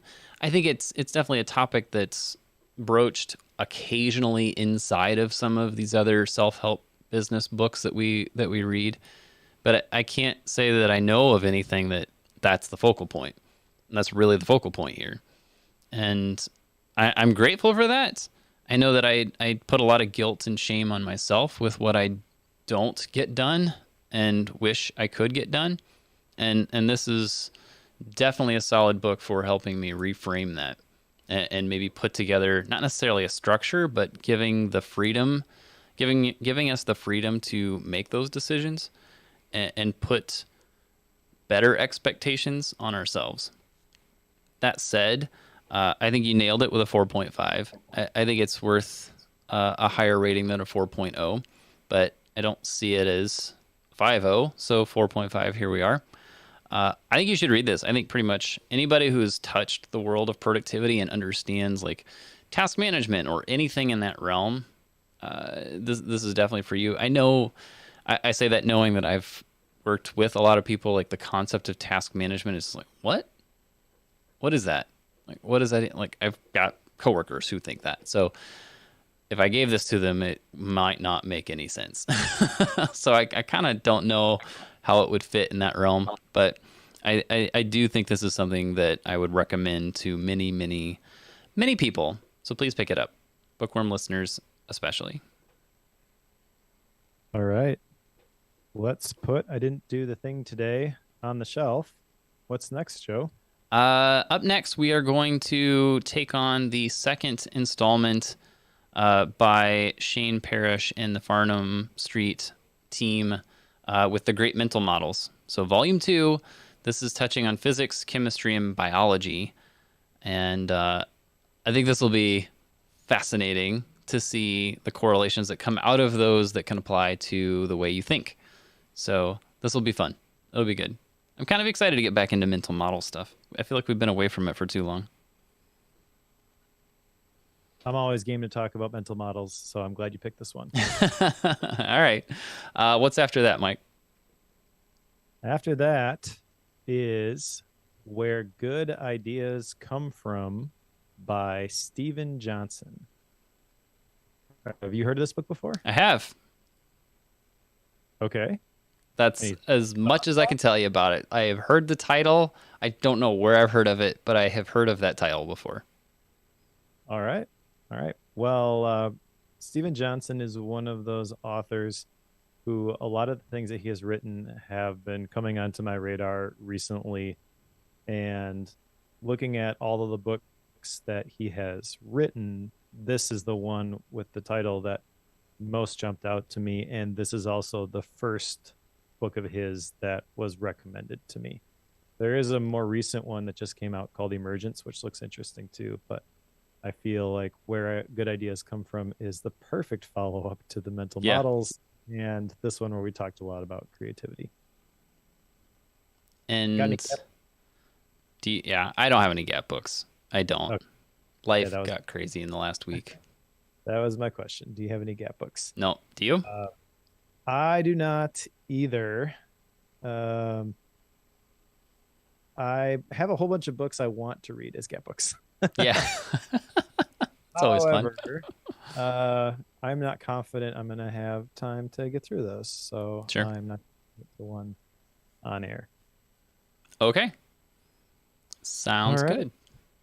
Well, thanks everybody for listening. Thanks specifically to the Bookworm Club premium members who chip in a couple of bucks every month to help us keep the lights on. That really helps us a lot. If you want to become a Bookworm Club premium member, you can go to bookworm.fm/membership, $5 a month, $50 a year. What you get for that, in addition to our undying gratitude, is the MindNode files that I create. I export those as PDF files and then also as MindNode files themselves, so people can take my mind maps and create their own versions of them. There's also a couple of Gapbook episodes that Joe created back in the day. There's a 4K Bookworm wallpaper. But the big thing is that you are helping us to keep the show running. So thank you very much to everybody who does that. And if you haven't forgotten, there are Bookworm phone cases now.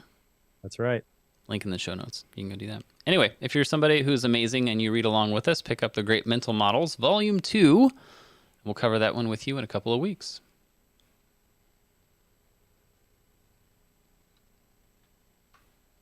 Boom. Beautiful. Podcast recorded. Storyworthy? Who's that one by? Ooh, I have that one. Who is that by? Oh yeah, there's a new Ryan Holiday book too. I know. I kind of thought it's going to land where you could pick it, I think, when it comes out. I forget who Storyworthy is by. It's not down here. It's upstairs because it's on my short list to read if I have some time. But yeah, I know Holiday's got a new book coming out here 3 weeks? Something like that. What is that one again? What's the title? I know it's blue. I've seen the I don't remember. the stuff he's been sharing on social media about it. But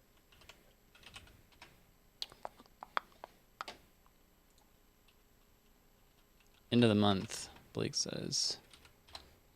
Discipline is Destiny. Is that it? Oh, Yes. Blake. Yeah. Yep. Releases September 27. The Power of Self-Control. That one will be interesting after the delightful discipline section of this book. Probably not what Ryan Holiday has in mind when he talks about discipline. I'm going to guess not. Definitely not going to say that those are the same. Yeah. Definitions, they matter, apparently. The Stoic approach to discipline is very different than Madeleine Dore. I do really like this book, though. I really like this message. She seems like a really cool person. She's got a podcast. Probably should have mentioned that on here. That looks fairly interesting. I'm trying to connect with her. I want to talk to her about this idea of productivity guilt. Cool. Well, anything else we need to talk about before we go?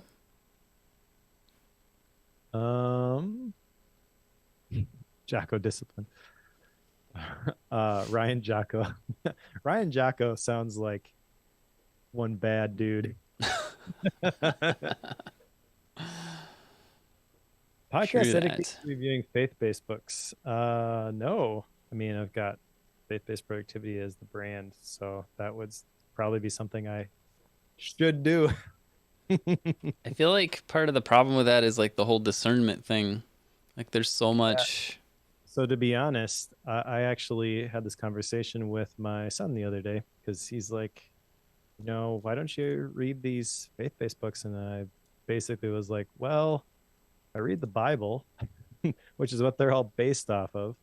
And I got sick of having to figure out, what they're misinterpreting, my interpretation of what they're misinterpreting. Like the just secular self-help books, I rather just read those and figure out for myself how they connect to the biblical principles. Yep. Yep, it's true. Because you end up trying to figure out, like, okay, is that author has some other ulterior motive here? Are they like have certain beliefs that don't line up with my view of the Bible? Like, there's so many different ways that can go. The last one we covered for Bookworm was the Perman one. And my recollection of that was he used the parable of the talents. He referenced the scriptures, but he got the numbers wrong. Yep. It didn't change the principles that he was talking about, but that's what I fixated on. So I'm like, you didn't even go back and confirm you got the numbers right from the passage that you're quoting. Like, I'm not gonna believe anything else that you say. Even when you quote the exact text, you can misinterpret it. But Yep. you're not gonna go back and fact check it. Like I got no time for it. Yeah, what's best next, I think is what that was. Yep. Yep. Don't know. Yeah, you're right. Like that is just lazy, and that's but probably over indexing on my part. Like that's unfair to Matt Perman. I will say that before we stop recording here. But that's just what my brain did. So is what it is. So tough. That's what you're saying. Well, I'm exposing my bias here, Sure. but I'm not apologizing for it. Totally fair. It's unfair to Matt Perman though. He's not here to defend himself. So I'm acknowledging that. Okay. Anything else, sir? I will share since we're talking about Matt Perman, and I know he's associated with like the John Piper Ministries in Minnesota. I have a friend who was actually a college friend. I met him through a missions trip. 300-pound Hmong guy who was the ring bearer in my wedding. Okay.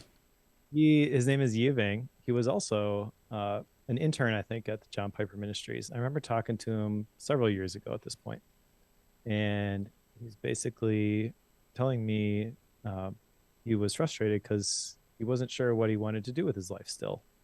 And he's like, I really enjoy cooking for people.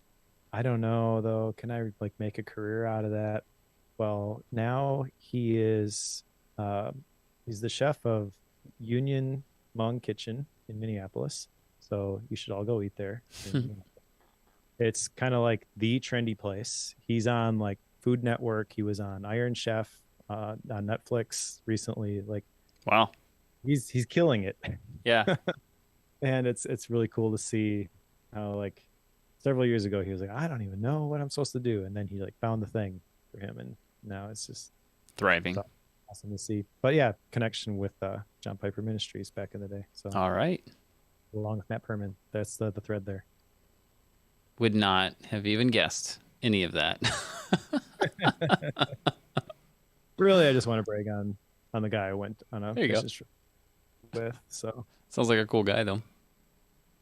definitely, I'll let him cook me dinner sometime. he's got a podcast too. He called me when he was trying to figure out the tech stuff, and I helped him answer some questions. I didn't really do a whole lot, but his podcast is called White on Rice. I feel like that's an appropriate podcast title if it involves food. Like that's Yes. solid. I like that. All right. I know I got to run. Make another phone call here shortly. So thanks to everybody who tuned in today. Book the next one. Yeah, that's true. We should do that. What is today? The 8th? That would be Today is the 8th. 22nd? Let's see. 22. What have I got here? 2 p.m. Central. 2 p.m. Central. I like it. Let's do that. All right. Heard it here first, folks. Oh, there's the wind. I finally heard it. You heard it. Probably because I was typing and it makes it the gate kickoff would be my guess.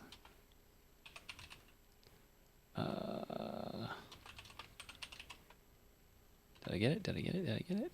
There it is. I don't know. Did you? Did you? I don't know. I don't know. Okay, let me get you invited to this before I forget to do that. Okay, 2 p.m. September 22nd. Got it. Cool. Awesome. I got to go over there to turn off a stream today. So you get to say goodbye. All right. Goodbye, everybody. See you in a couple weeks.